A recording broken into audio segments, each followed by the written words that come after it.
So we turn now to the submissions on behalf of the Financial Conduct Authority and Mr. Edelman, Queen's Counsel. Mr. Edelman. Oh, great, Lord. I'm assuming also that Lord Briggs is not at this stage appearing on video, and so I would invite him to interrupt me as and when he wishes for any questions he wants to ask. My Lords, can I just start with a short foray into the background? Lord Briggs is now here on video. And can I start with the statutory background and the public health Bundle G, tab 30. Perhaps remembering what this actually says, because this tells us something about the nature of the disease risk. It's difficult for me, of course, if you were in court, I know you've had it before you. Section 13, subsection 1, provides that the Secretary of State can make regulations under A with a view to the treatment of persons affected with any epidemic, endemic or infectious disease and for preventing the spread of such diseases. I'm sorry, Mr. Edelman, can you just remind me where you've taken us? I'm afraid I lost a few words that you were saying. Yes, my Lord, it's Bundle G, tab 36, page 245. Thank you very much. And it's section 184 of section 13 of the 1984 Act. Yeah, thank you. And that's the source of the regulation making powers, which applies to epidemic or endemic or infectious diseases, and it's to prevent for their treatment and to prevent their spread. While we're in the bundle, it's perhaps worth turning forward to page 251, which are the sections which were added in 2010, with effect from 2010, to regulate international travel at 45B, and at 45C, health protection regulations domestic. In subparagraphs 3, regulations under subsection 1 may include in particular provision, and if we go to page 252, we can see imposing or enabling the imposition of restrictions or requirements on or in relation to persons, things or premises in the event of or in response to a threat to public health. And those could also include special restrictions. So that is the history, the statutory background to this. Now if I turn to the history of the development of the disease, and for that purpose, if we could please go to bundle C3, the third bundle for those in hard copy, tab 48, page 1988. So it's bundle C, tab 48, page 1988. And there was another copy of this in our submissions, and this is the map, if you have it, which shows how the reported cases, and I emphasize this is just reported cases, how those spread across the country during the course of March. And it is a critical document in understanding what this pandemic was all about, because we all hear about it, but this is the spread of reported cases across the United Kingdom, starting on the 2nd of March, the first map, then the 9th of March, the second, then the 16th of March, when the Prime Minister made his first announcement, and then the 23rd of March. And you can see there's only North Devon by then is the only place without a reported case. You can obviously also see that certain parts of the country were hit more comprehensively first, but this was a national epidemic. and this would have been the picture that the government and its scientists were seeing. And that, we submit, of itself demonstrates that there was one indivisible national epidemic, as the court rightly found. And if you divide up the outbreak into just reported cases, it's quite apparent that each case has made its own equal or roughly equal contribution to the overall picture. But of course, behind the reported cases, particularly at that early stage of the disease, was a swathe of unreported cases. Now, the parties couldn't agree that the models that the government had relied on were reliable, as insurers wanted to check their reliability. So I don't rely on these as to the actual level of underreporting, because insurers wanted to contend that the actual level was or might be lower. But what the parties did agree is reported in the same bundle at page 1929.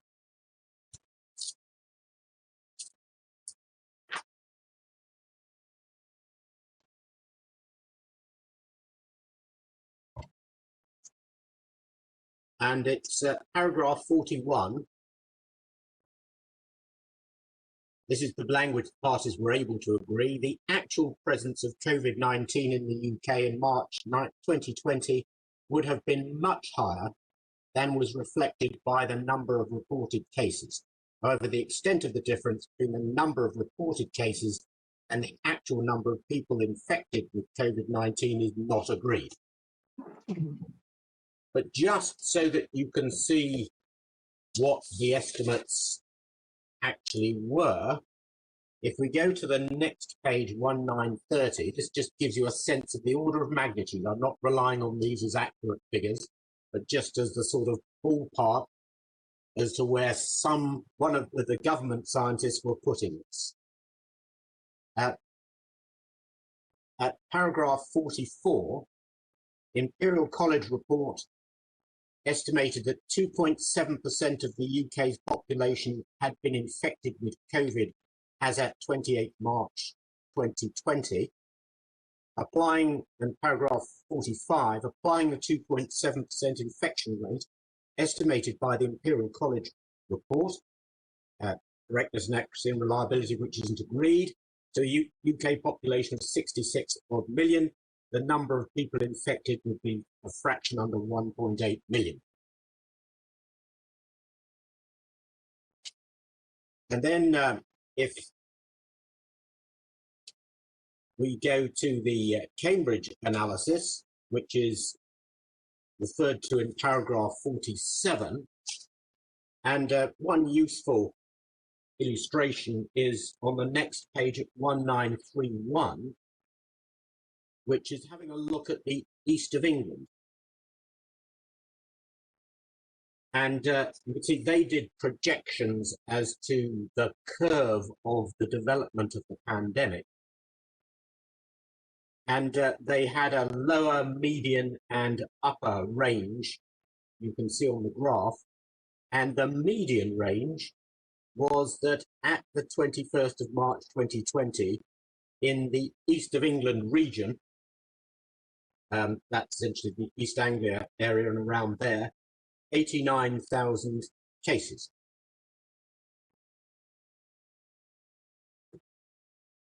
As I've emphasised, though, the precise numbers are not critical for this appeal, but they demonstrate, we submit, the obvious and agreed fact that it was not just reported cases, but what the spread of reported cases was telling you about the level of infection in the country that was material. And some point below was made about the fact that the infections, a lot of the reported cases were in care homes. And of course, overlooking the fact that the infection had to get into the care homes. somebody brought it in, and it would be those working or visiting, working in or visiting the care home.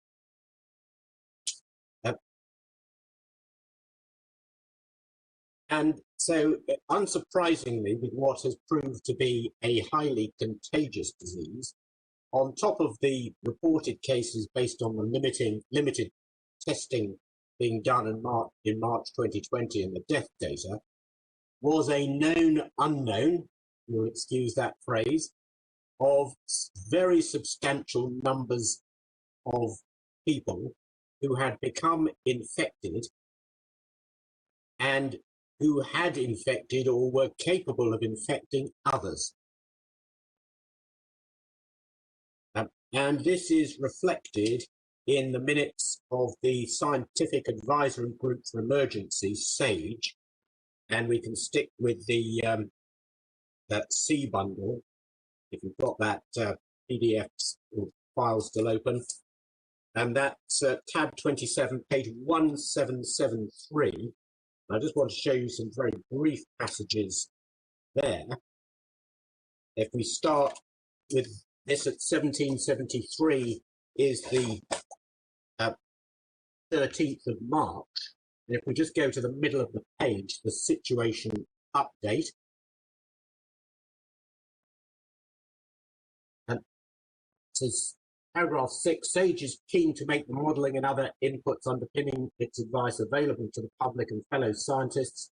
There are probably more cases in the UK than SAGE previously expected at this point, and we may be further ahead on the epidemic curve, but the UK remains on broadly the same epidemic trajectory.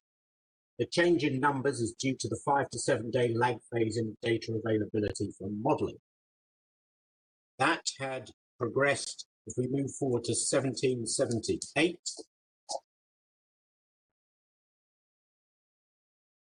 on the 16th of March, we have at the top of the page, on the basis of accumulating data, including on NHS critical care capacity, the advice from SAGE has changed regarding the speed of implementation of additional interventions. SAGE advises that there's clear evidence to support additional social distancing measures to be introduced as soon as possible.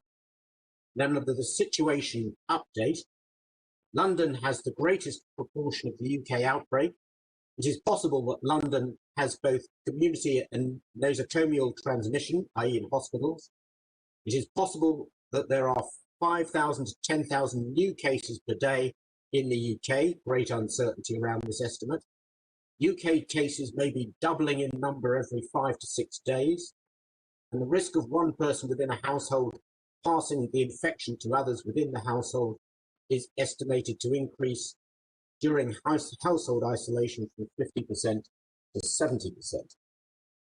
Then if we move forward to 1803, which is the 18th of March,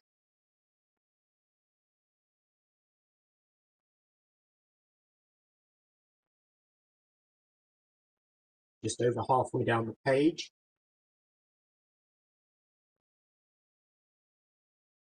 It gives the number of cases in the UK. Then at 10, the UK is following broadly the same exponential growth rate of cases as Italy, and there is consistency with patterns in other countries. There is uncertainty on our exact position, but the consensus view is that we are 2 to 4 weeks behind the epidemic curve in Italy. Assuming a doubling time of around 5 to 7 days continues to be reasonable, but this is before any of the measures brought in have had an effect.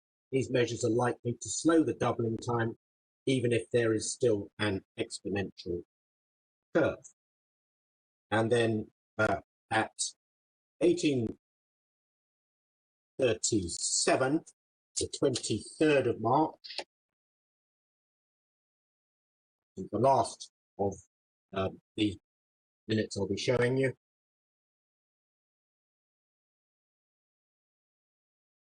The situation update at 7. Well, I should say the 7 data suggests that London is 1 to 2 weeks ahead of the rest of the UK on the epidemic curve. Cases in London could exceed NHS capacity within the next 10 days on the current trajectory. The accumulation of cases over the previous 2 weeks suggests the reproduction number is slightly higher than previously reported. The science is now suggesting the science suggests that this is now around 2.6 to 2.8. That's the R number we've heard so much about recently. The doubling time for ICU patients is estimated to be 3 to 4 days. And this was summed up, and you've seen this quoted in our submissions and in the judgment, in the subsequent statement that the Secretary of State for Health and Social Care, Matt Hancock, made, and it's at page 1858. And this was in April.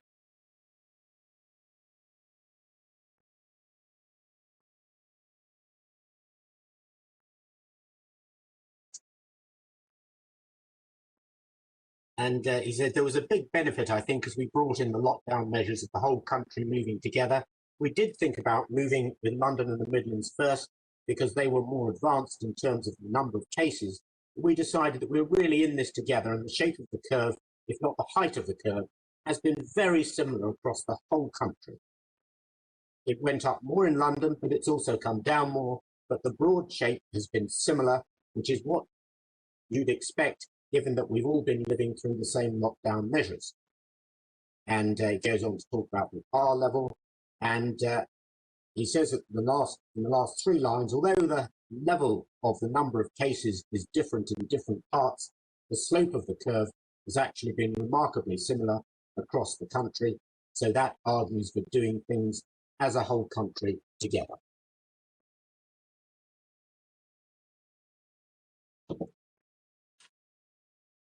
And I was going back now to 1988, the maps.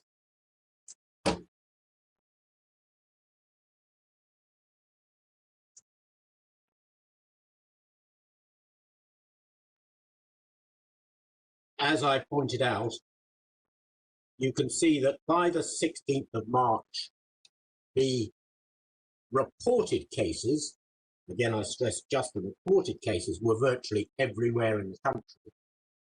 And by the 23rd of March, the only exceptions I pointed out was North Devon.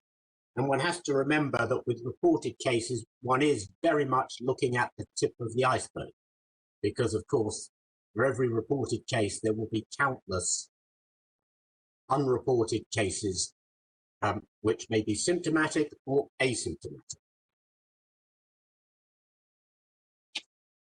Now, the insurers with disease clauses rely on this presentation of the disease to say that no individual reported or known or unknown case anywhere in the country was a but-for cause of the government action, which of course must be true.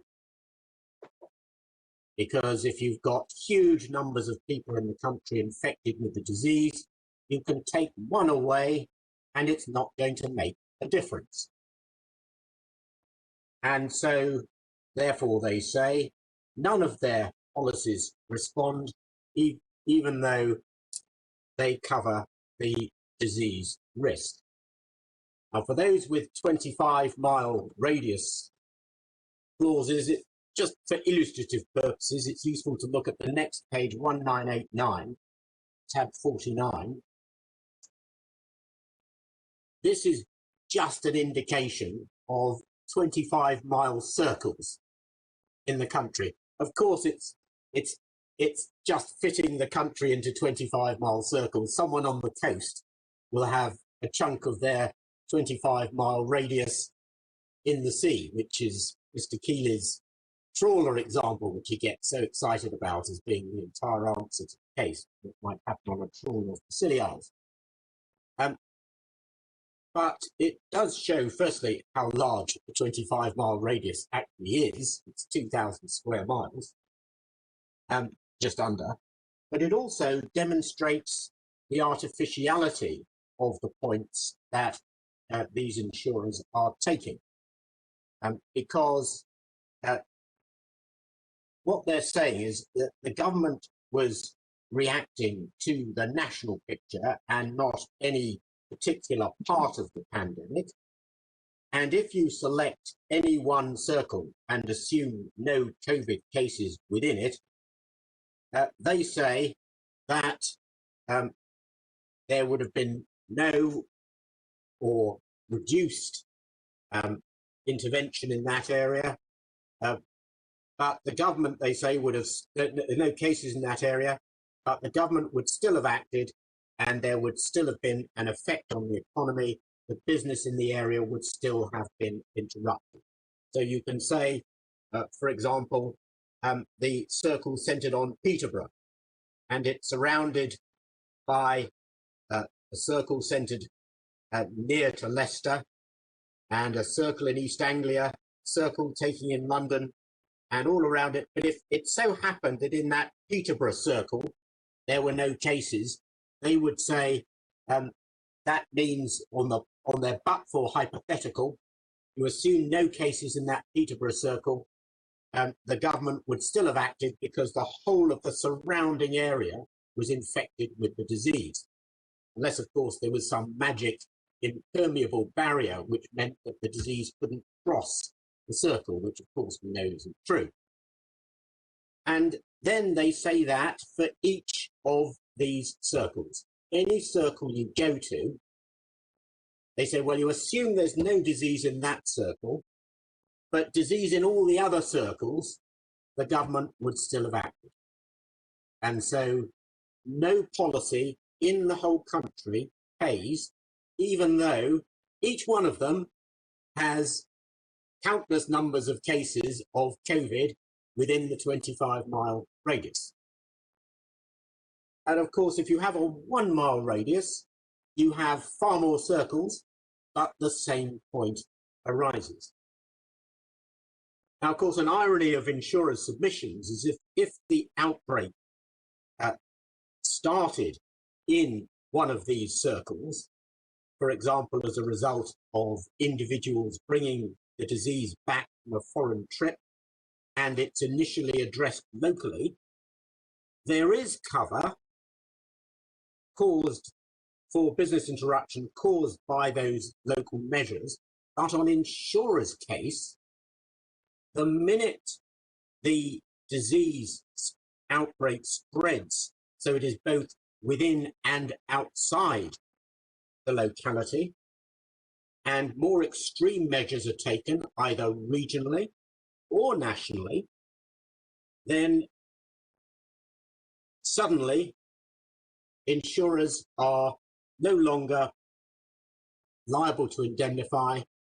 They are free of any insurance obligation because the but-for test can no longer be satisfied for that particular circle, because now what's happening in that circle is being caused by as much by disease outside the circle as it is by disease inside. And what do insurers with composite insuring clauses say? They say, well, if you take out government action or prevention of access or something else, and they can't really decide between themselves what you take out, but I'll come back to that, and they've changed their case on what you take out with monotonous regularity, they say you still have the national pandemic, which would have interfered with or interrupted the business, and if the government hadn't acted. And so again, no or very limited indemnity is payable.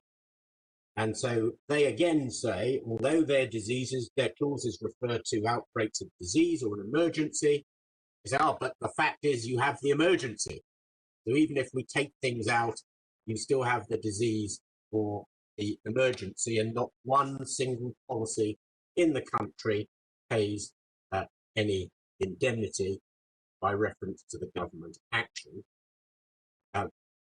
because it said you would have lost that money anyway, or you would have lost a very significant chunk of it.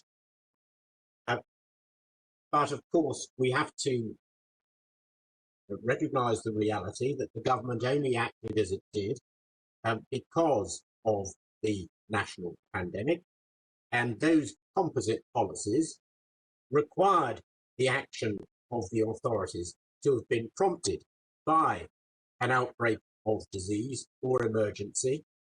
And so what they're doing is trying to escape liability by reference to the underlying cause of that government intervention, which the policies themselves contemplated and required. It means that the more serious the underlying cause of the government intervention in those policies, which it would have to be to attract national government action, the less cover there is, or even no cover at all. Of course, this court may find that it is driven to these extraordinary conclusions by the application, we would say the inappropriate and slavish application of a but-for test, but they would be, we submit, extraordinary conclusions to draw, and the answer, we say, is to be found in the true construction of the disease clauses, or alternatively, a true application of causation, and the correct identification of the composite peril in those other policies, and the correct application of the trends clauses in those policies. But one aspect of the case which is perhaps one that has attracted the most attention in relation to the law, but also below was the focus of insurers' case, is of course the causation issue, and in particular the role of but-for causation in insurance, and the way in which the but-for test under the trends clauses falls to be applied. And before I turn to the construction case on the policies, it may be convenient to deal now at this stage in a individual section with the causation issues that have been argued by Mr. Keeley and others, and that will of course take in the arguments on the trends clauses. And at the heart of their case has always been Orient Express. And I appreciate, obviously, the members of this court who were involved in that decision, but it needs, in our submission, to be revisited. And it has the topic has perhaps, I hope, attracted more attention in this case and has attracted more thorough attention from those arguing the case than it did in that case. Obviously, Mr. Schaff, when he appeared at first instance, was hidebound by the way in which the case had been argued below, because he could only had to identify errors of law in the court's reasoning. And so he was constrained by the way in which the case had been argued below.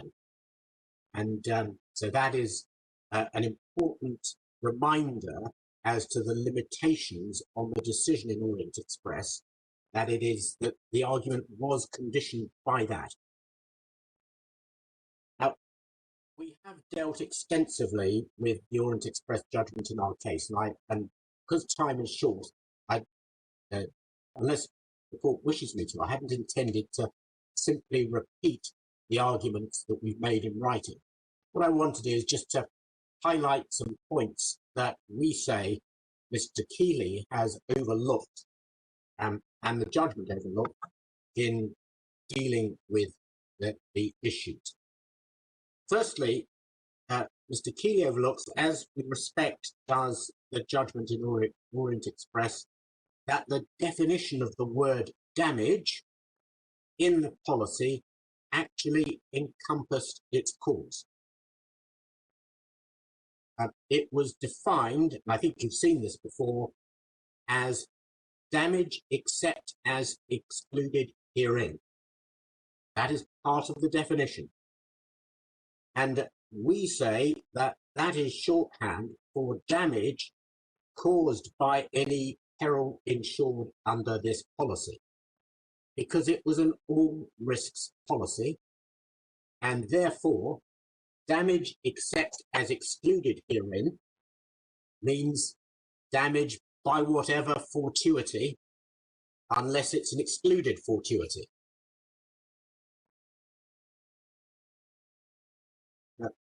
That is consistent, and it's unsurprising, and it's consistent with the standard requirement for business interruption cover on the basic damage element, that the damage should be insured damage. And it is always a precondition of business interruption cover for material damage that the damage is covered either by that insurance, and it usually is the same insurance, but some policies also permit the damage to be covered by some other policy. But secondly, and perhaps therefore, Mr. Keeley wrongly approaches, and were it express wrongly approached, business interruption cover in respect of damage as if it was a standalone form of cover. And that perhaps is because it is, I won't say misleadingly, but where it can lead into error is that it is usually in a separate section of the policy.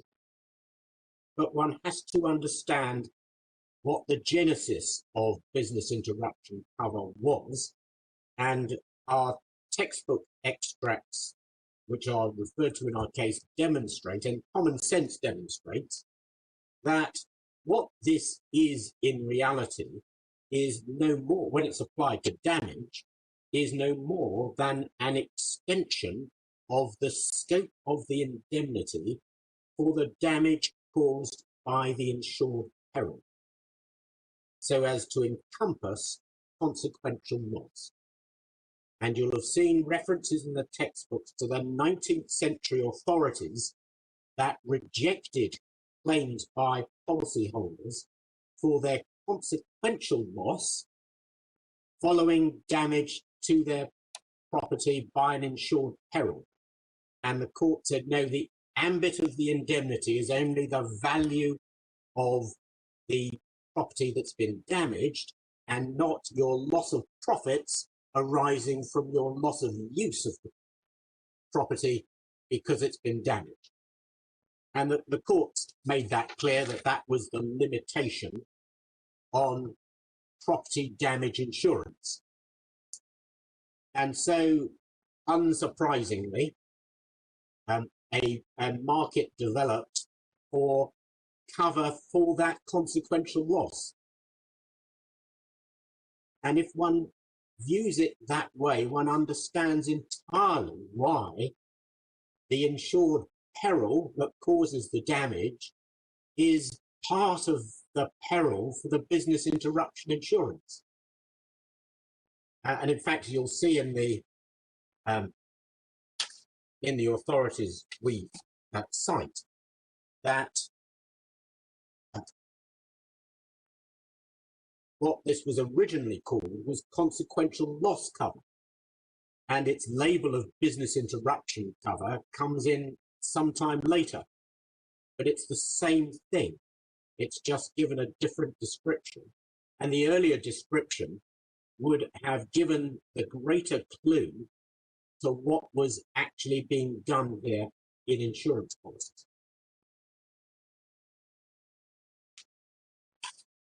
But if you wrongly identify the peril in the business interruption cover as being only damage rather than damage and its cause, you end up with the remarkable state of affairs that in the absence, for example, of a prevention of access or loss of attraction clause, there would be no cover at all for business interruption loss in circumstances where, as in Orient Express, the hotel was closed for 2 months for repair because of hurricane damage, in circumstances where the hurricane itself had caused wide area damage which would have prevented people from coming to the hotel. And although in Orient Express, but I'll come back to the point, the court drew comfort from the fact that there was this additional cover. The logic of the conclusion is if that cover had not been there, there would have been no indemnity at all. The answer being the worse the storm that damages the hotel, the less cover you have, which is, in our submission, counterintuitive and contrary to the essential purpose of insurance. And that's really what insurers are complaining about. They're saying, well, we insured perils, but not ones that were going to cost us a huge amount of money. We never contemplated that. And well, that isn't an answer. Now,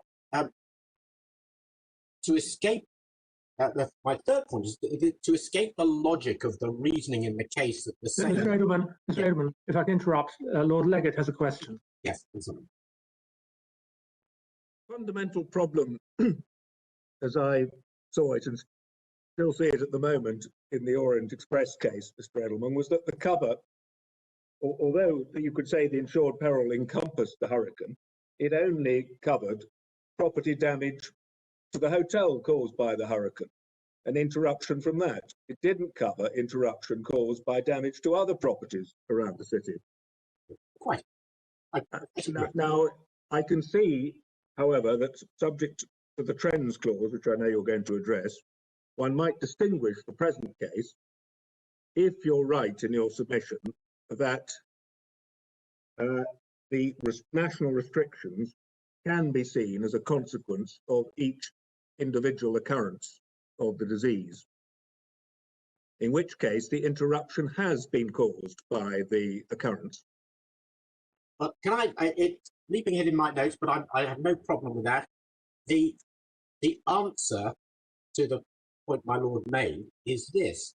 If one looks at this in terms of proximate causation, you have a hotel that has been so severely damaged that it is closed 2 months for repair.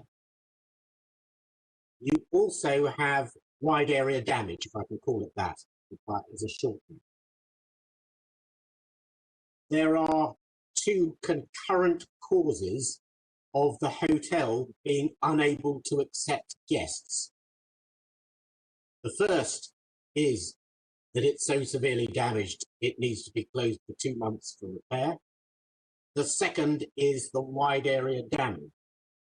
Now, applying the proximate cause test, is it really to be said that the damage to the hotel is not a proximate cause of that loss of customer? There are two concurrent causes, one insured, one not insured. It's not excluded. It's just, on this hypothesis, simply not insured. And our submission is that on orthodox approach to proximate causation, it is sufficient that if the cause, a concurrent cause, is of equal efficacy, at least equal efficacy, for it to count as a proximate cause. And this was of approximately equal efficacy because there's nothing more fundamental to a hotel than the fact that it has to be closed for repair. So on that orthodox basis, you have two equally effective causes, and the hotel being damaged is a proximate cause. And so you then ask yourself whether the other proximate cause is to be subtracted from the equation and used in a counterfactual under a trends clause. And that's where one comes into what the purpose of a trends clause is. And we would say that when the concurrent cause is in fact something which is inextricably linked with the very peril that has caused the damage, that is not something the trends clause is contemplating.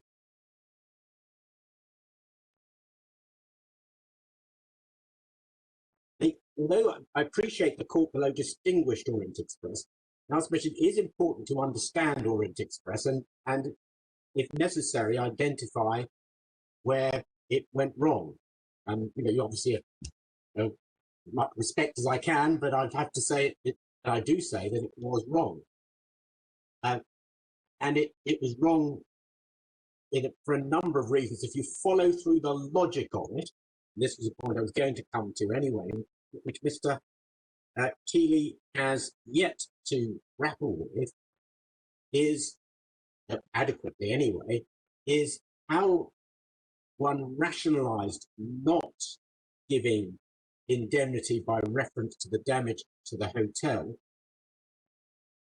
on the basis that the insurers were had paid indemnity under two other clauses which related to the external damage. Can I explain this point? Because if one is applying the insurer's beloved but-for causation, as opposed to the statutory proximate cause test, you have a situation where the claim under all three clauses fails on the but-for test. But for the damage in the wide area, the hotel still couldn't have had any customers because of the damage to the hotel, and vice versa. So none of them passed the but-for test. But Mr. Keeley says, well, it would be a breach of contract for insurers not to pay under one. Well, why? If none of them satisfies the but-for test, then there cannot be a breach. There can only be a breach if there is an obligation to indemnify, because each of them is a proximate cause of the loss. And there then becomes another difficulty with Mr. Keeley's attempt to extricate himself from and the decision in Orient Express from this predicament. Because you then ask yourself, well, if it is a breach of contract, if there are three candidates, the hotel and the two clauses that apply to the wide area damage, and it is a breach for the insurer not to pay under one of them, why should the insurer have the choice, as they elected to choose in Orient Express, to choose the one that is cheapest for them? Ordinarily, if an insured has the benefit of double insurance, the insured has the discretion which to choose.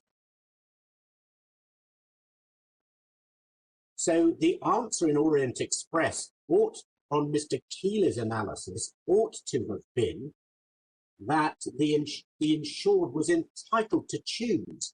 And the fact that the insurers had chosen to pay out under the extensions which were more favourable to them because they had a lower limit of indemnity is nothing to the point. Because if there is a choice, then it's the insured's choice. It can't be the insurer's choice. That really would be a heresy.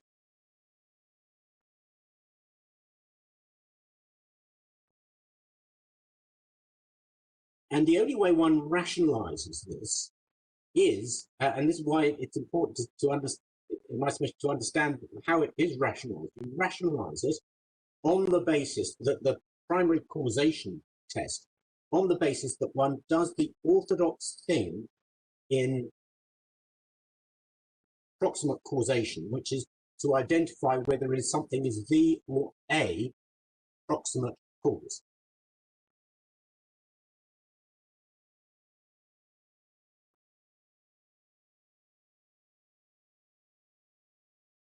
The other consequence that Mr. Keeley failed to address were the arguments we made about the claims by policyholders for windfall profits. We set this out in our case, and he simply hasn't addressed it. It would mean, potentially, if he's right, that if the hurricane or the peril that causes the loss is left in, that each policyholder can claim for the windfall profits of being the only hotel or the only shop in town. We gave this example in the Cockermouth Storms case, where Main Street in Cockermouth was taken out by a flood.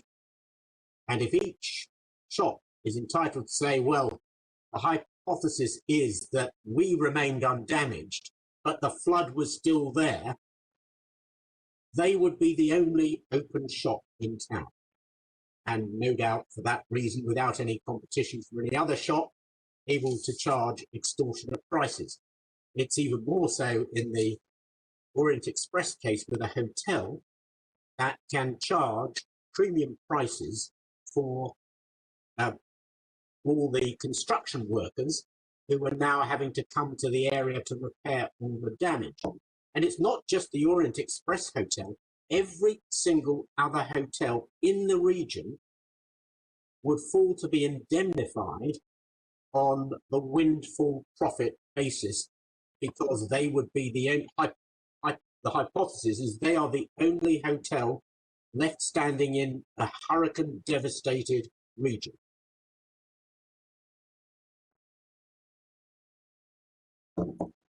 The US courts are not noted for being unfavourable to policyholders, but they have balked at that, and they have construed trends clauses as including the peril for the very reason that otherwise you get this windfall profit case. As I said, Mr. Key just simply has ignored that in his submissions. What we submit Mr. Keeley also ignored was the pre-Orient Express consideration in the leading texts on business interruption as to the origin and commercial purpose of trends clauses and how they should be and had in practice been applied into cases of wide area damage. And they addressed both hypothetical facts and the practice of insurance. Now, Mr. Lockie in his submission said that there was nothing which addressed wide area damage in particular, and he was wrong about that. And if I can just take you to the text on that, it is in bundle G, and it's at, I can take you to page 2165.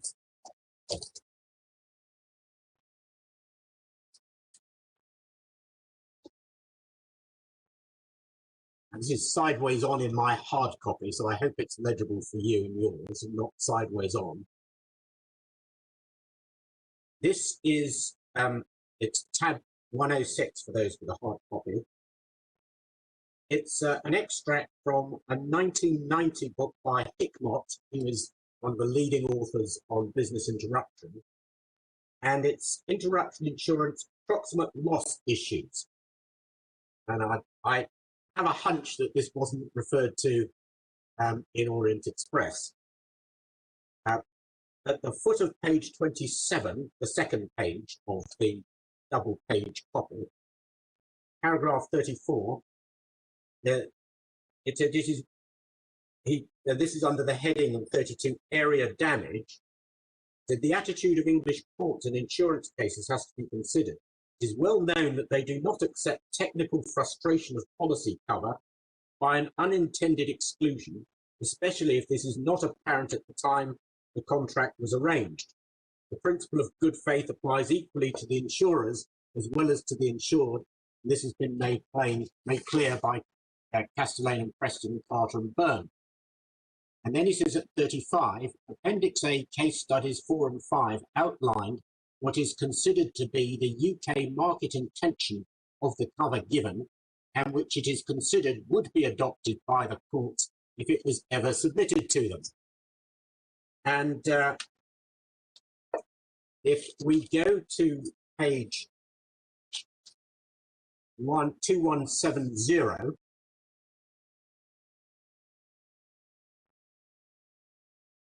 you'll see the example he considers is hotel and access bridge damaged by storm. And below that, it says own damage, area damage, parallel loss, exclude aggravation. And you see a diagram which actually shows a full recovery of income during the period of damage and reduced income, obviously, following reopening. But that's explained under Roman 4, the normal case, but with widespread area damage from the same insured peril. So the cover under the policy provides for the interruption flowing from the specific insured peril damage to the insured premises, including customer effect and aggravation to repair or renovation by the surrounding general circumstances, on the quantum level basis of turnover that would have applied had the area damage not taken place, an indemnity period which relates to the time that the insured's own damage only would have affected the trading of the business. It does not include loss from aggravation of the customer effect from the widespread nature of the damage. Aggravation of the loss beyond the indemnity period is calculated above from the loss of supplies which are part of the trading activity. And if I can skip to 5, aggravation of the loss by order of public or other competent authority beyond that, relating to the time to achieve repair or replacement of capital assets and recover trading against the specific insured damage. And so he was unfortunately incorrect in predicting what the courts would do, but certainly seemed to have no doubt that the intention of these clauses and how the court would be expected to apply them in accordance with the purpose of these clauses in a wide area damage case was to indemnify the hotel for its loss of income during its period of closure by reference to its normal turnover figures, but exclude any aggravating factors other than in the period of delay that the wide area damage might have in relation to the recovery of the business from its closure.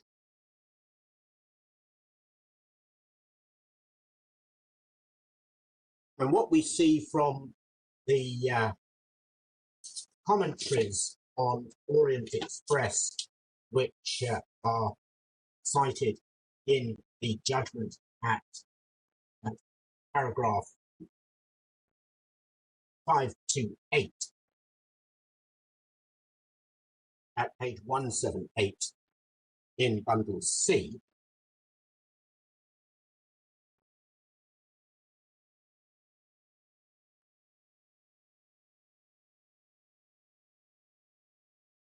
is that part of the criticism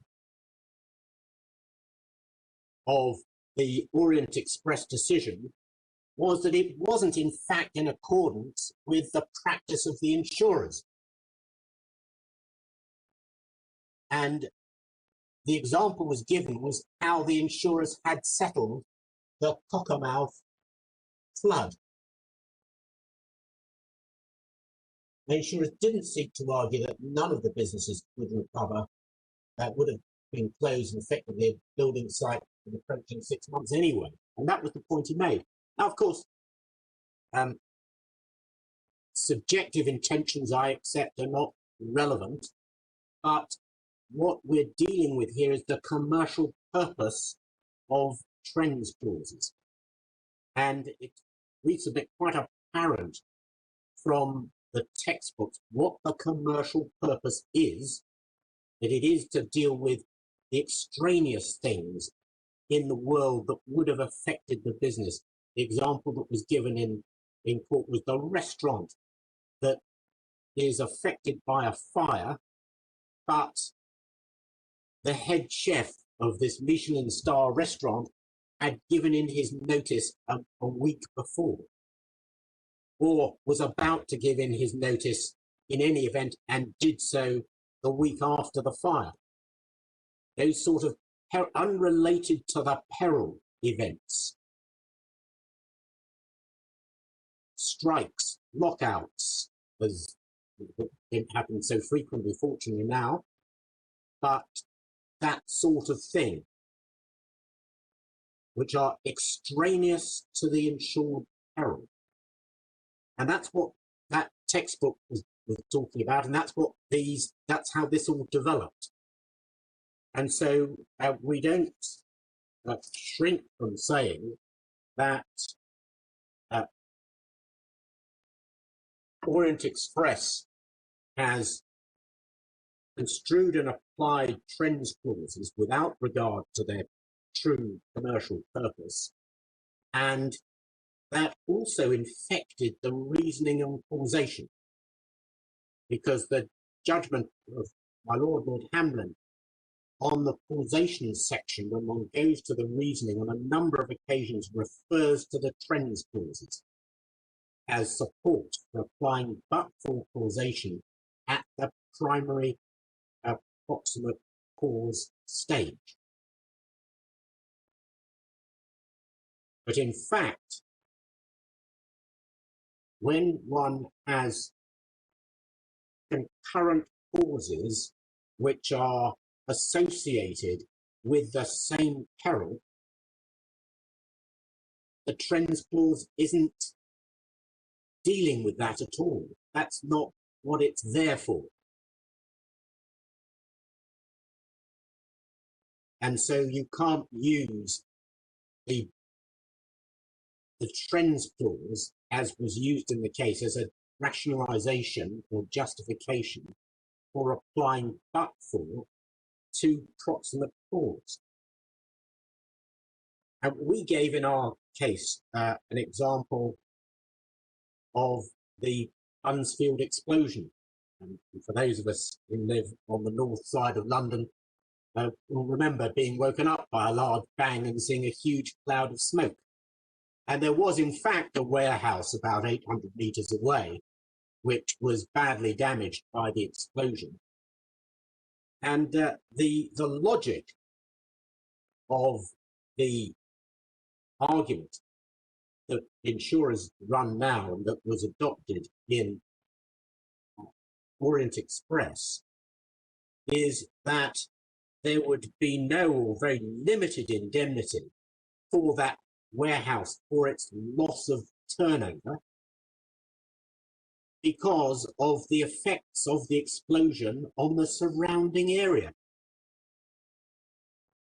Whereas if a boiler in the warehouse had exploded, causing either the destruction of the warehouse or part of it to be destroyed, it would have received a full recovery. So, in other words, the worse the explosion that affects the building, the less the cover. And that is simply not a sensible approach to causation. And that's why we say, standing back, the sensible approach to primary causation, this is important to insurers attempt to introduce but-for into the proximate cause stage for all their clauses, so it does have significance. Standing back, the correct analysis in Orient Express would be that a proximate cause of the business interruption was the damage to the hotel. I say a proximate cause because it's quite obvious that there was a concurrent proximate cause of the wide area damage, but the concurrent proximate cause that is covered is sufficient to pass the primary causation test. And then the trends clause isn't interested in things that are associated with a peril that has caused the damage to the hotel. Now, as that example in Hickmott explained, that doesn't mean that you are insured for all of the consequences of the hurricane. And that's never been part of our case, and it is frequently mischaracterized by the insurers. What we say is that this is relevant for the in particular for the composite cases. What we say is that, as that textbook demonstrates, during that period that the hotel is closed, you look at what its revenue would have been in normal times had it been open, and you do not take into account the fact that the wide area damage because of the hurricane would itself have reduced the customers. So you don't use the hurricane as a reducing effect on the loss that is referable to the interruption attributable to the damage.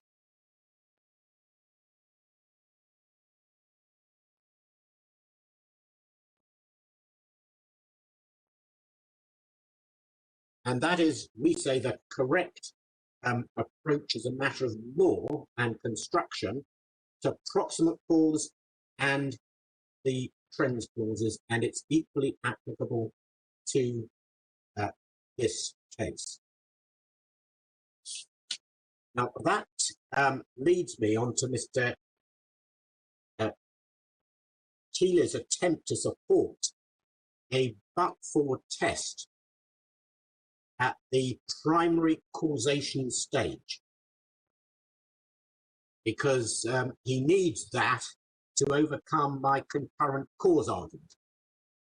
Because he said, well, Mr. Edelman's concurrent cause argument fails at the first hurdle because the first thing one asks is what would have happened but for the disease within the policy area.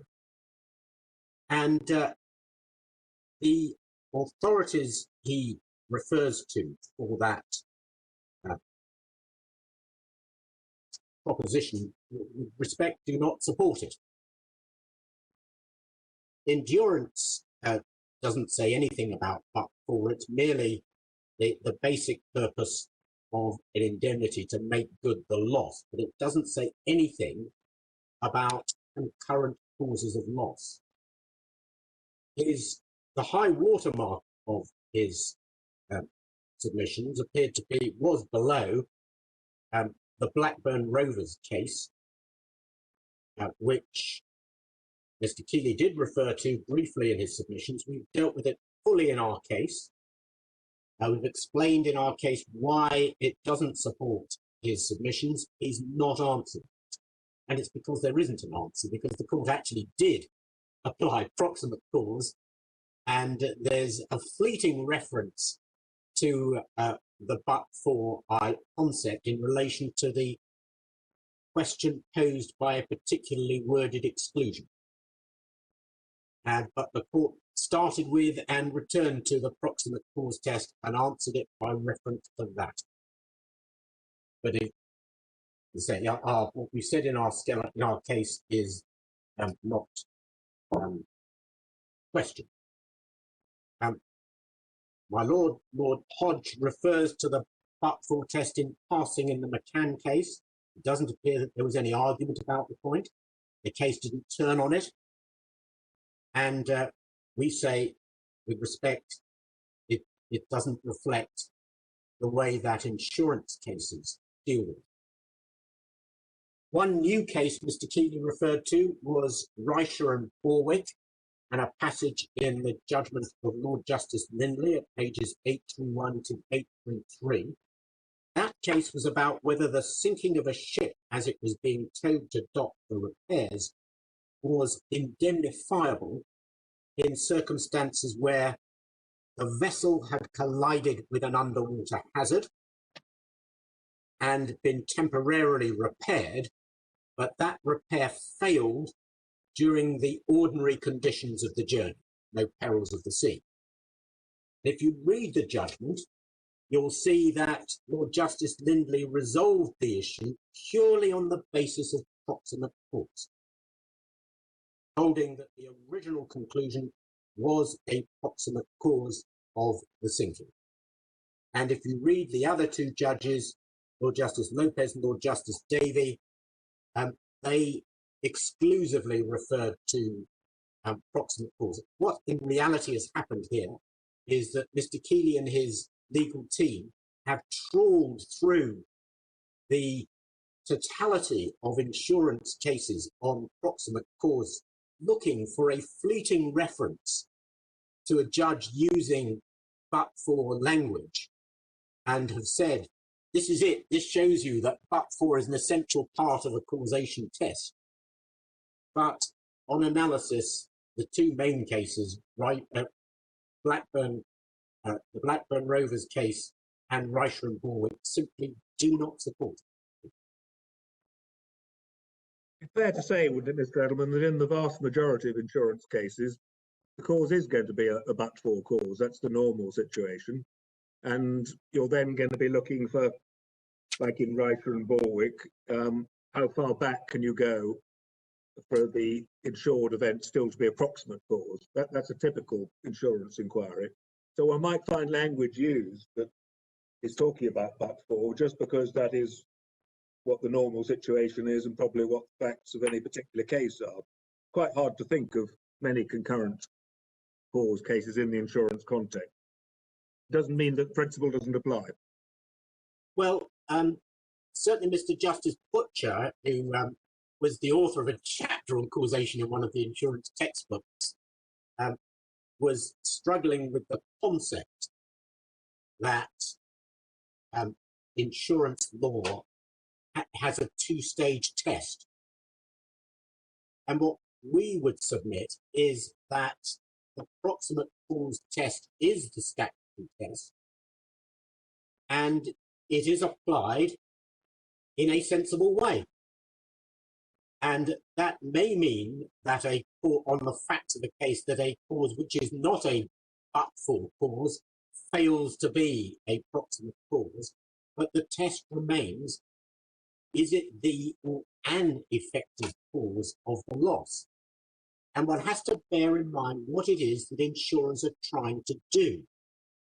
They're trying to defeat my alternative concurrent cause case by saying that it fails because of but-for causation. So they are trying to introduce it as, in effect, an exclusion, sort of Wayne Tank type exclusion, that isn't actually in the policy. And so that's why one has to understand that it is a critical importance for insurers' case to elevate the but-for test to something which does have this exclusionary status, whereas that has not been part of insurance law. Let me give you what I hope is a recognizable example. If one has an insured who is facing a number of claims, and only one of those claims is insured, but he incurs defense costs which are common costs in the sense of commonly incurred for the defence of all of the claims. An insurance lawyer applying the proximate cause test would say that the insured claim is a proximate cause of those costs being incurred, and if the other claims are not excluded claims, you are entitled to indemnity.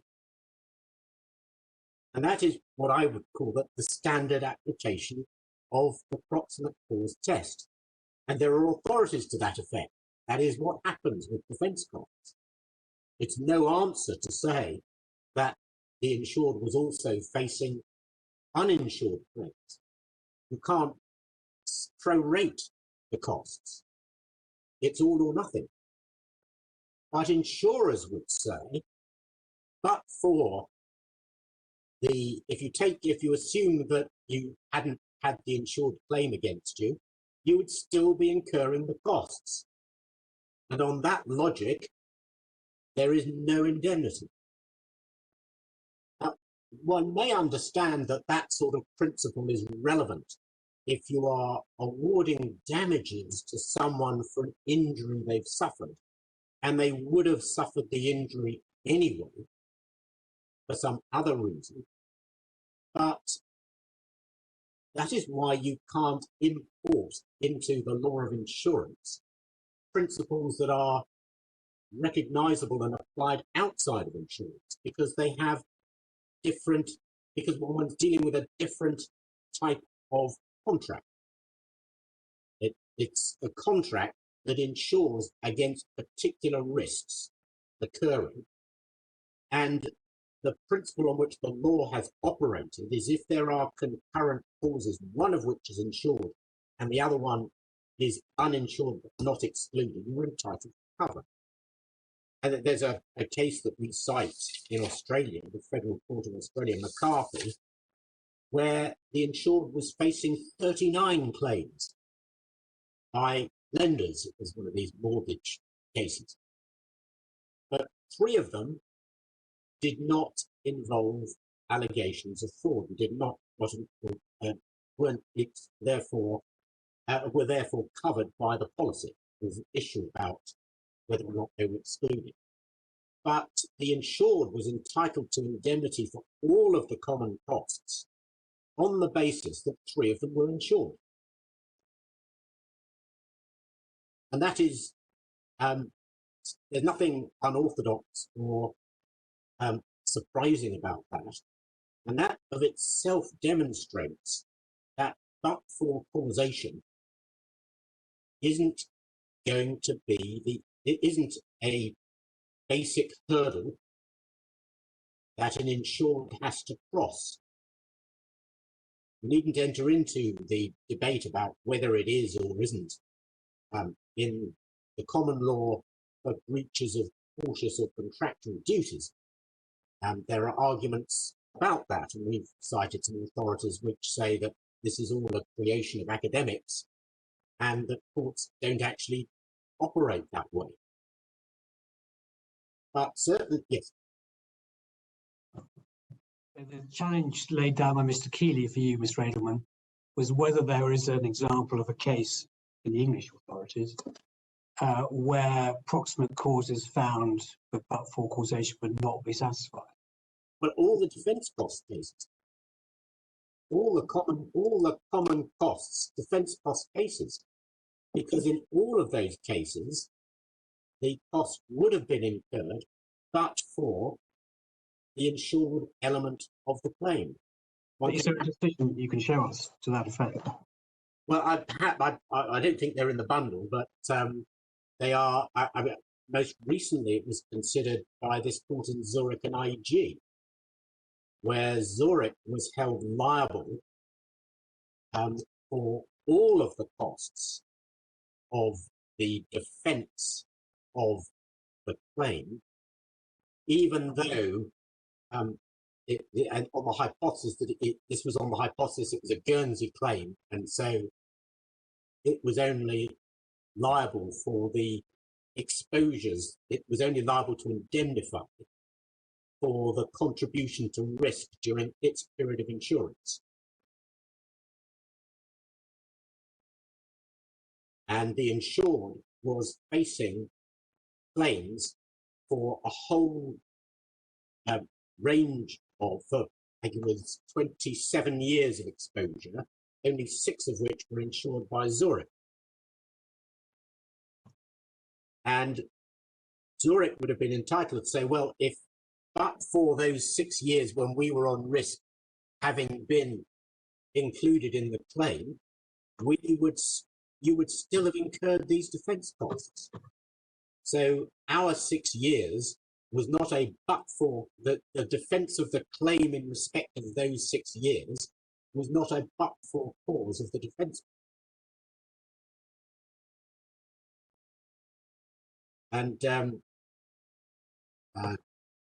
it's not quite, I was thinking of New Zealand Forest Products case, where there were 6 directors who were being sued, only one of them was insured.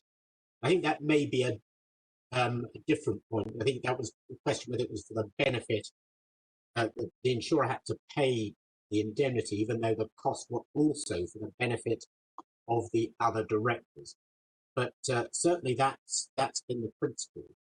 And if the federal court applied English law to the purposes of this, and they use it's in the authorities. I'll give you the reference in a moment. But it was applying English proximate cause test law to it.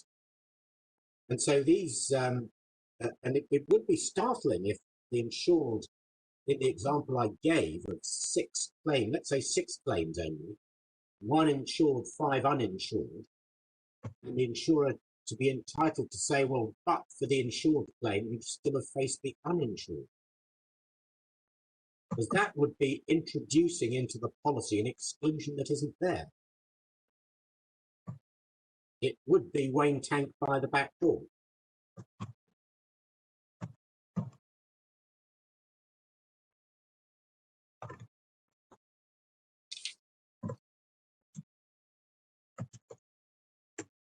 Now, the case I was referring to, the Australian case, was a case called McCarthy.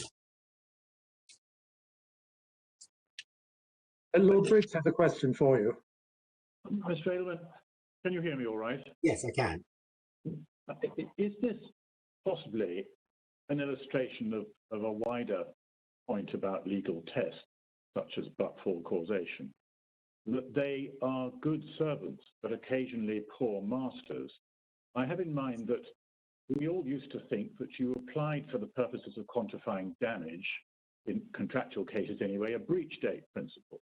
But then we all discovered in the Samco case that actually that was a good servant, but there were occasions when it didn't produce the right result because it didn't conform with the underlying principle pursuant to which the compensation was to be awarded.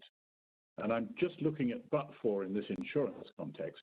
If the underlying statutory principle is proximate, or whatever you want to call it, effective cause, which admits cover where there is a parallel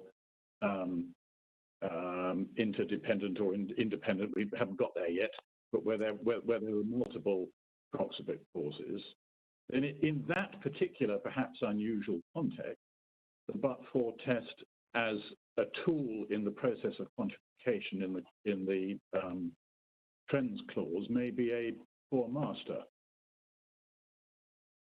Well, I would an alternative approach, and there's certainly some support for this from the High Court of Australia, and adopted here in the Court of Appeal case in Duluth, the site in our case, which is to say that each area of law has its specified causation test, and in insurance it's the proximate cause test. It may be very similar in most areas of law, but in insurance it's statutorily codified as the proximate cause test, and one has to apply those causation tests sensibly.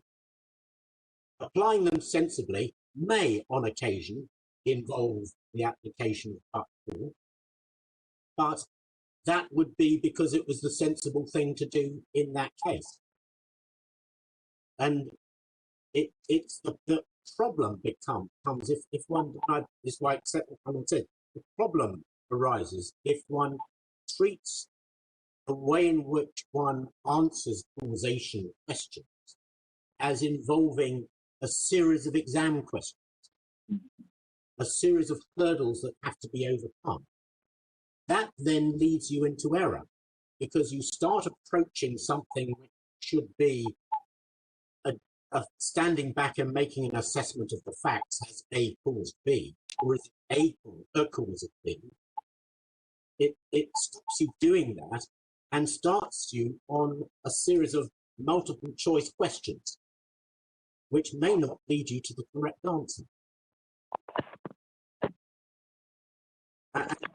The reason why we submit that Part 4 hasn't featured, it may be there are not many cases on concurrent cause, but even then it hasn't featured as an element of insurance jurisprudence, is simply because the courts have been able to simply, well, this is what a proximate cause is, and we recognise one when we see it. Because it will always be a question of fact in each case, whether something is sufficient to be a proximate cause. And we know what we're looking for. We're looking for something which is the or an effective or dominant cause. It may not be dominant, it can be an effective cause if there's more than one cause. We know what we're looking for, and it's just a matter of finding it. And that is actually, and it's a case that we submit as rather more significant than the courts gave it, and more significant than insurers give it, which is the Silversea decision. Sometimes referred to as the Silver Cloud, but I think actually, because it wasn't about a vessel, it could be referred to as the Silver Sea. And that case, as you may have seen from our case, it involves the 9/11 terrorist attacks, and that is then followed by government warnings. And I think it's at this stage it's important for the court to see the clause that was being applied. So if we could go to that at bundle E, tab 18, page 397.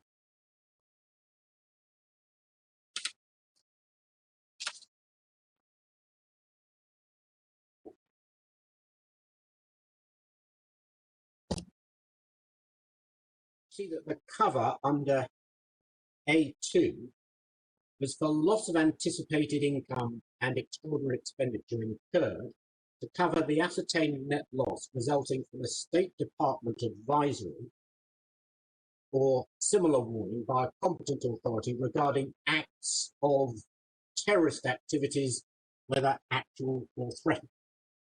So the trigger was State Department advisory or warning, but what's the context was a warning reacting to certain things, which included actual terrorist activities. Obviously 9/11 was. And there were in fact a series of warnings, and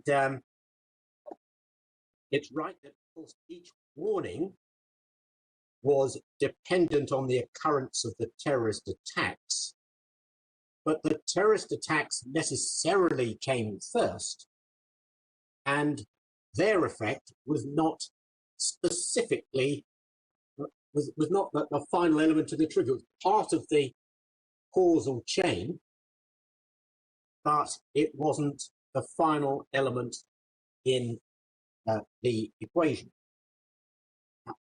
The attacks themselves would necessarily have had some effect on the willingness of people to go on cruises, even if the government hadn't insured hadn't issued warnings. And this has echoes of insurers, but for test. But we can see this being dealt with in the judgment at page 420. We go forward to there.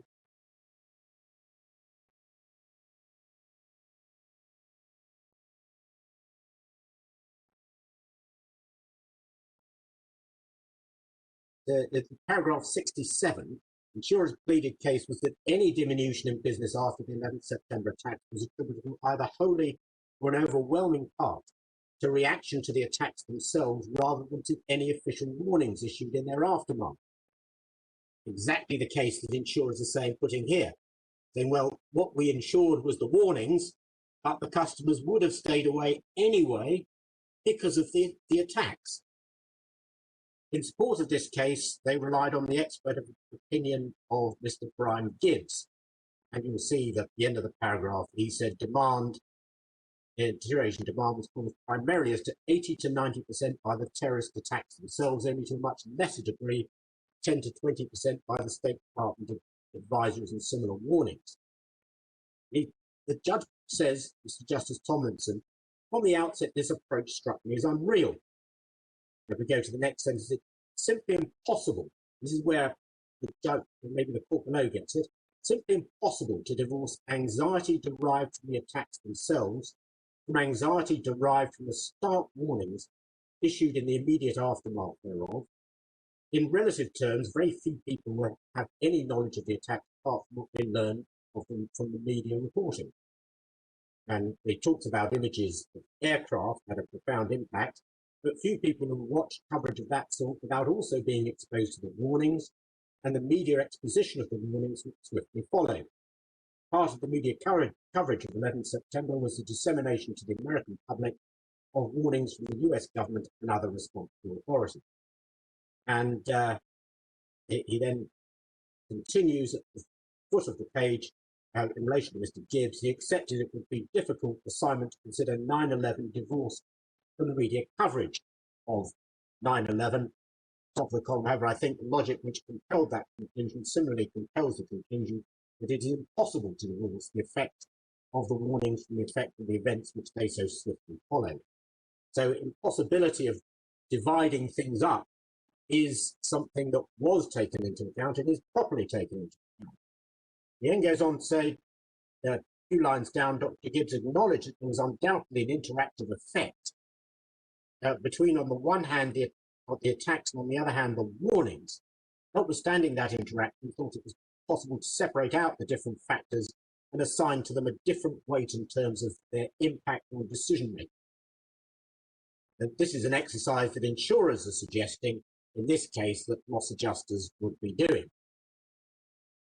Dr. Reddy thought this was not possible, and with genuine respect for his training experience, I do not consider that I really need his careful evidence to lead me to the same conclusion.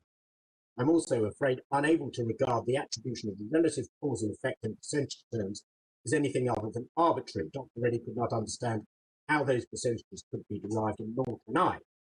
And then he goes on at 69. I also note in passing that since, as I find, and as was common ground between the two experts, the events of 11 September and the warnings were concurrent causes of the downturn in bookings, including cancellations thereof. And since the consequences of the events on 11th of September 11 are not, for the purposes of Section A2, excluded from the ambit of cover, as opposed to being simply not covered, a claim under the policy must lie. And so what we have here is he's treated what I would call the originating concurrent cause, because these are actually successive concurrent causes. We have the attack, which prompts the warnings. He says the original attack and the warnings are concurrent causes, and because the attack is not excluded, there is cover. He does not say, but I have to apply a but-for test, even though it's not excluded, and say, what would the loss have been but for the warnings? Which also supports our approach on the composite policies. Now, let's imagine that there had been a trends clause in Silver Sea. There doesn't appear to have been one. Is it really going to be said that the decision that the court reached on causation is then undone by the trends clause? That the purpose of the trends clause is to revisit causation questions that have already been answered at primary causation stage. And we would say, self-evidently, that is not the purpose of a trends clause, and that a trends clause would have made no difference here. And the history of trends clauses and their genesis and the reason for their introduction makes that plain. And also, if one goes, you've been shown some of the trends clauses, and you can see that they are all about mathematical calculation. They're to help with the precise calculation of the amount of the loss, and to find in clauses which are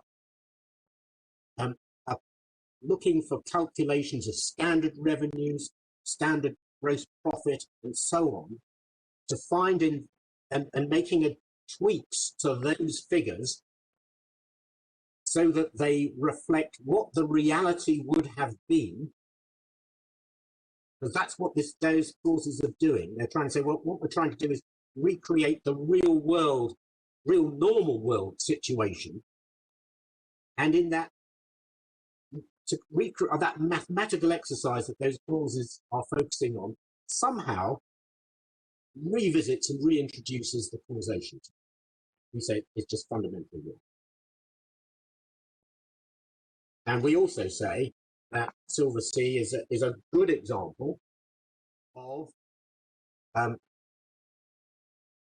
causes, only that the second cause was dependent on the first, but they weren't interdependent. The first cause was not dependent on the second. And that's why we say, well, actually, it's not just interdependent, as in Miss JJ, where two causes have together combined to cause a loss. We have here two interlinked concurrent causes. It was said in submission that I have no cases on interlinked concurrent causes. These are interlinked concurrent causes. As I said, they're not, although one is dependent on the other, the reverse is not true. The attacks could have caused and was alleged by insurers to have caused significant losses by themselves. But the court decided they were interlinked, their effects were impossible to separate, and they are concurrent causes.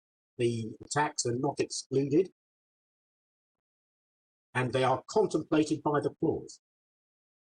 And that's what takes them outside the trends clause, because this is, it's whether you define it as an insured peril or not, that semantics doesn't actually matter.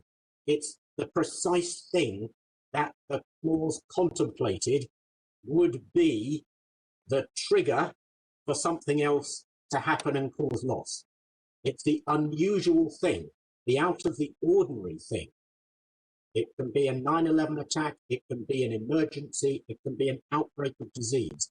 That is what the clause contemplates as being the exceptional, unusual thing that will happen, that will set in motion a chain of events.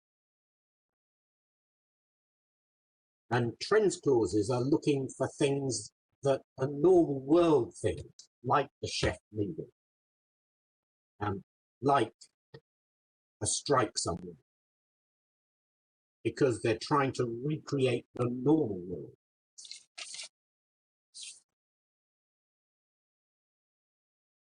So I just have an argument with Raymond. Can you give us an example of how you put it out of construction? The wording. Well, yeah, can I give you that? I was going to do it probably best for. I mean, I'll take the wording that Hiscox relies on, because it uses the word restriction.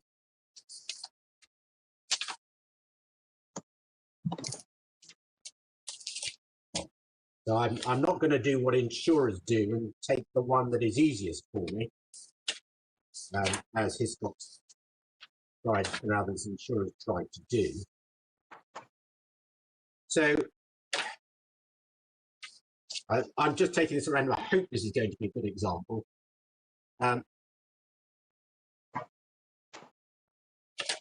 We have, if we go to Hiscox 1 at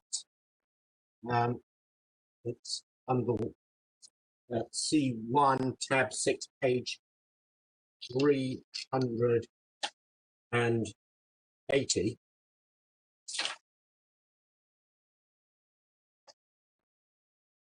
which is the definitions, and just the correct page. I just want to show you where we were in the policy. That's property definitions, and we go to 381 for gross profit.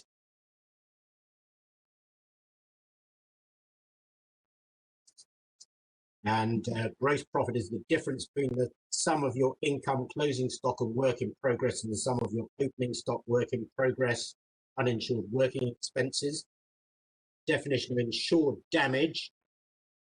Damage of failure during the period of insurance, provided the damage is not otherwise excluded by the buildings, contents and other property section of this policy. And then we've got on the next page, uninsured working expenses.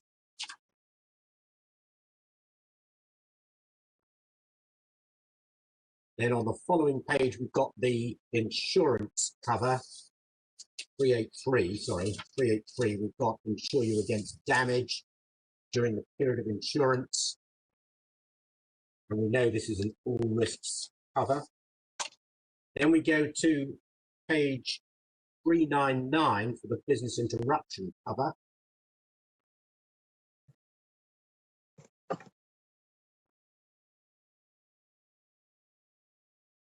We've got additional increased costs of working to minimize loss of income. We've got increased costs of working further down the page. Reduce and then we've got rate of gross profit on page 400, just showing you the calculation, some of the calculation methods, to show you what it's about. What is covered? We will insure you for your financial losses or an interruption caused by. Number one is insured damage to property. This is page 400. So, as I indicated, the business interruption is only for insured damage to property. And then if we go forward to page 403, how much we will pay.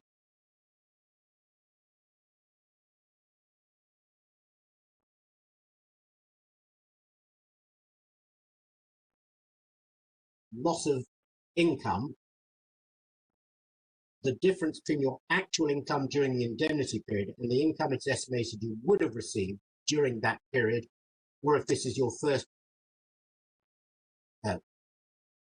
trading year, the difference between your income during the indemnity period and during the period immediately prior to the loss, less any savings resulting from reduced costs, etc. And loss of gross profit, the sum produced by applying the rate of gross profit to any reduction in income plus increased cost of working.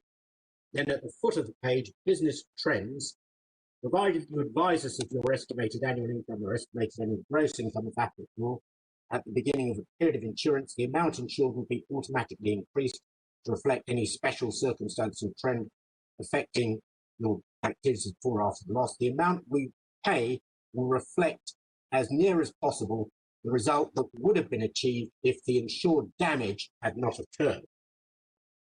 Now, I should say I took you to that because I forgot that it was one that didn't have restriction. If you go to 432, no, I didn't do that deliberately. I just misrecollected that Hiscox 1 didn't have that word in.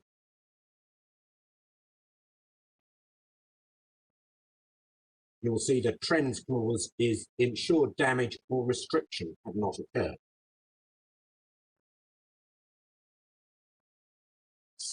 Now we say that insured damage in that clause is referable to the definition which you saw,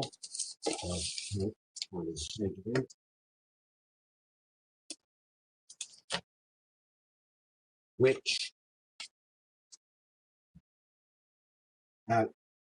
is, as its word describes, is referring to damage to property which is caused by an insured peril. So in the Hiscox wording, the need for the peril is actually introduced into it. And where the language includes also restriction, the court rightly held that that was a shorthand for a general reference to all of the ingredients of the peril, and Mr. Gazeman has not developed any submissions to the contrary about that. And you'll have seen that what the court says and what we have said about that. And although he, in his submissions, effectively admit that it can't be just the restriction itself, because he accepts that it's the restriction and the disease insofar as it caused the restriction. So what we see here is a trends clause, which is purely a quantification exercise. And insofar as damage, it's perfectly clear that other policies refer to damage, but it's not the covered damage, that it's contemplating the damage that is insured in the sense of caused by an insured peril. And we say that one construes that policy, that clause, bearing in mind what it's there to do.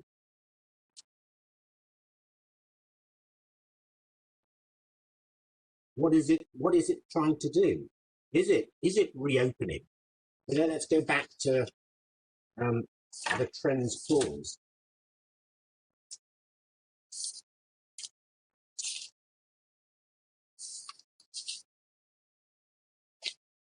One can see that it is actually described at the foot of page 403 as business trends. And not, you know, Mr. Gazeman was very keen on his public authority description. Well, what's sauce for the goose is sauce for the gander. Yeah, but I don't need that, because that's what this is doing. Yes, it referred to special circumstances or trends, but are special circumstances part of the insured event? I'm using that as the loose word, the insured contingency, the insured risk. Is the insured risk a special circumstance, the occurrence of an element of the insured risk? Or is that looking for something that's special, that's out of the ordinary in the normal world, that would falsify the picture given by the previous year's figures?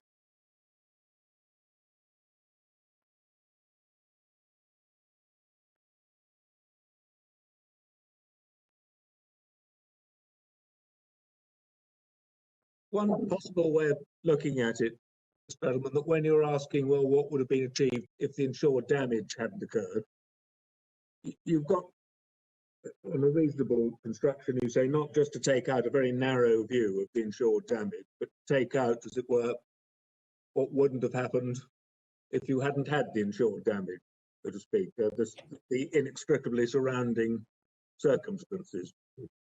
It's my Bunsfield, putting it more locally, it's the Bunsfield explosion point. Do you just take out the fact that the factory has been demolished and leave in the explosion, which is utterly unreal?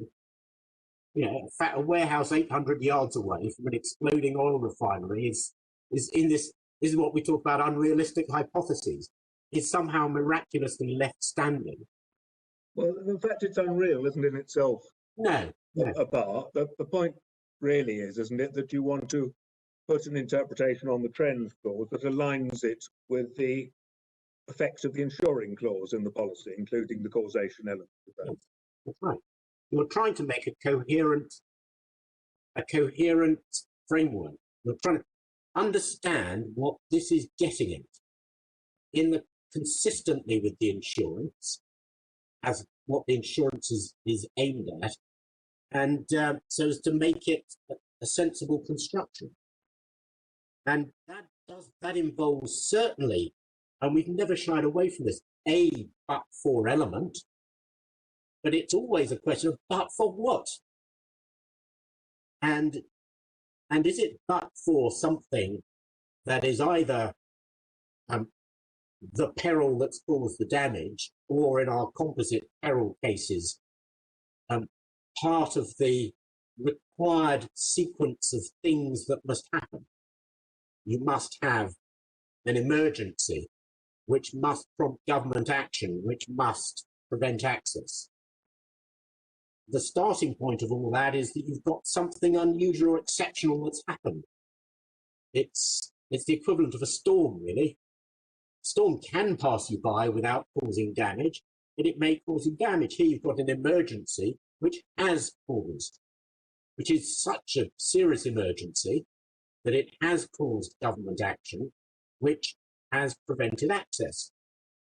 Now, when you do have such an emergency that has created that situation, is the trends clause really about revisiting any causation test you've done at primary stage and saying, oh, well, now we had the causation test was satisfied at that stage, but now we're going to revisit that and start taking out on a but-for causation basis bits of the very exceptional event, the sequence of events that the policy contemplated.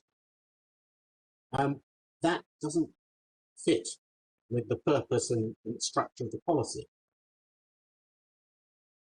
And it's not a forced approach to the trends clause, because it sits very consistently with where the trends clause sits. It sits in the midst of the accounting provisions. And I don't want to demean what loss adjusters would do, but it is the bean counting end of it,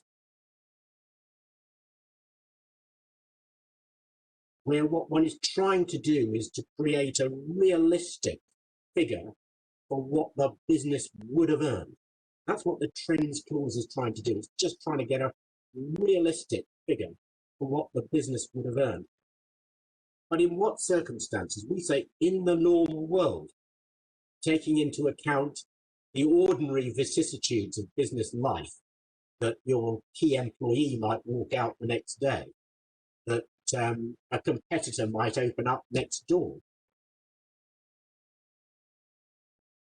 You may have a fire at a premises and a competitor had just opened up opposite the week before.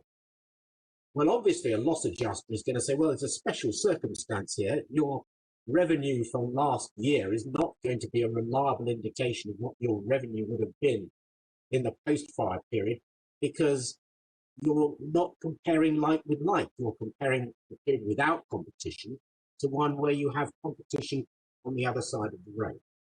And that's what the trends clauses do. To ask it to do more than that is... Mr. Aylwin, can I just test your analysis against a concrete example? I'm assuming you're applying it to prevention of access clauses as well as to just plain disease clauses. Oh, am I... that's it. Yes. Well, you must be, I think. Take a travel agency which sells holidays which are rendered impossible by government action, but which is then also closed down by government action in circumstances where it could probably carry on its business equally well by its employees all working from home. It's a fairly extreme case designed to illustrate where what you call the originating unusual event, here the epidemic, causes a business interruption, not because of anything to do with the closure of the premises, but because effectively of the destruction of the market for the services which it's in business to sell. Now, how does your analysis that you have to remove the whole of the epidemic from the counterfactual because it's an originating cause of the prohibition of access that can't be separated from it, work in that situation where I think a reasonable man would say, well, the cover wasn't intended to cover us from that kind of market loss? Well, we did deal with this in our case with a similar analogy when we dealt with the loss of donation to the church. People might donate by coming to the church and putting money in the collection box. Or there was this other case of someone giving quarterly donations without coming to the church. And we accepted that the loss of donation from the person not coming to the church because his restaurant had to close down because of COVID was not, as it were, access related. It's not an access related loss. Our intention on this counterfactual is to defeat the case where what insurers are saying is, even if your shop hadn't been, your travel agency hadn't been closed, people still wouldn't have come to you because of their fear of COVID. Now, that's the access-related issue. And with a travel agency, that is not going to, it may be that they are going to struggle. With other businesses, it's more significant. Anybody selling something, a bookshop.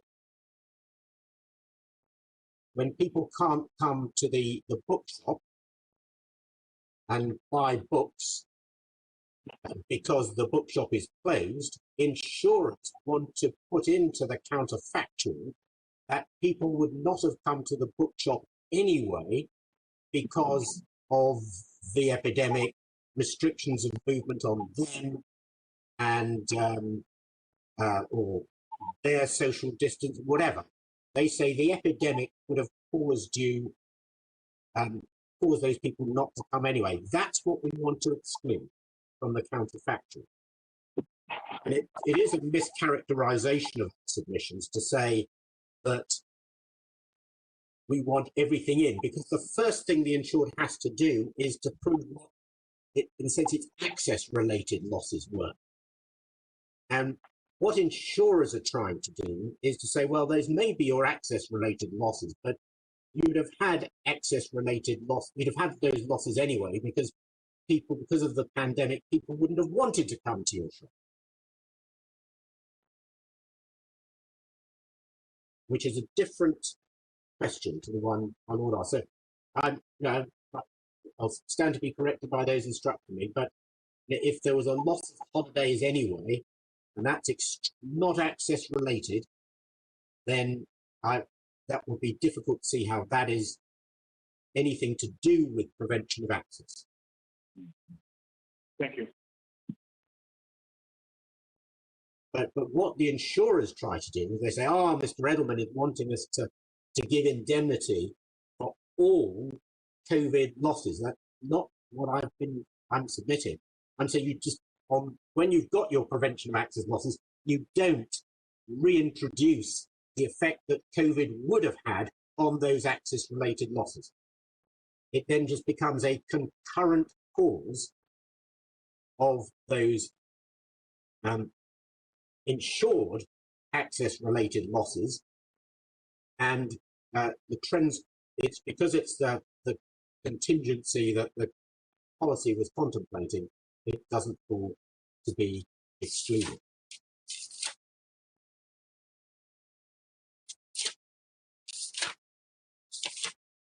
And I think that was what I wanted to say about causation. I have 5 minutes left if you're content for me to, unless you have any more questions about causation.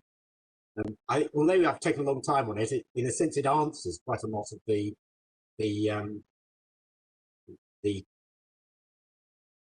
hybrid policy and composite peril policy questions, but I'll revert to those if necessary. I just, if I can use my last few minutes on saying a few words about infectious diseases. If you're dealing with outbreaks of infectious or contagious diseases, one has to ask, what is one insuring against?